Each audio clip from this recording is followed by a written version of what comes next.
If you default on a debt after your divorce, the consequences will depend on who is legally responsible for the debt, whether it was joint or separate, and the terms of your divorce decree. Even if a court assigns a debt to one spouse, creditors may still hold both parties liable under contract law, potentially leading to credit damage, collection actions, or legal consequences. Several factors determine who is responsible for a debt after divorce. One of these is whether it is a joint or separate debt. Joint debt.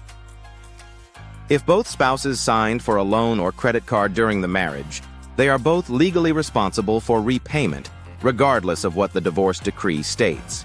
Separate debt. If the debt is in only one spouse before the marriage, or was classified as separate property, then only that spouse is responsible for it. During a divorce, the court assigns responsibility for debts through the property division process.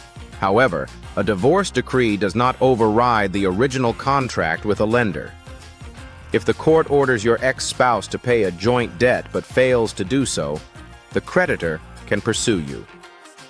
Missed payments on joint debts negatively impact both spouses' credit, even if courts assign the debt to one party.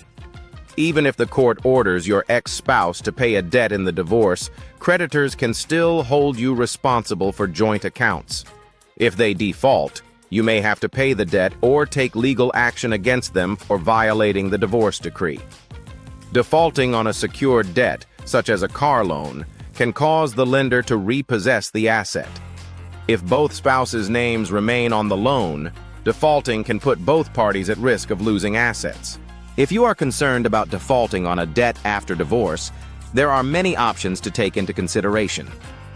Firstly, whenever possible, close or refinance joint accounts to remove your name from debts assigned to your ex-spouse. This prevents creditors from pursuing you if your ex defaults. Regularly checking your credit report for any missed payments, collections, or accounts still in your name is also a good idea.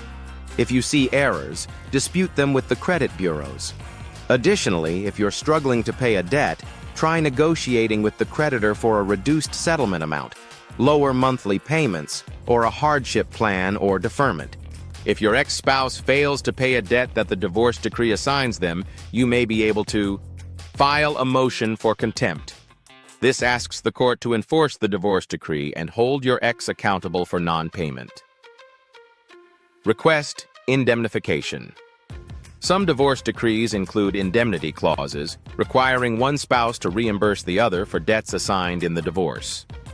Ultimately, a debt in a divorce decree must be paid off, or the person who defaults can have serious financial consequences.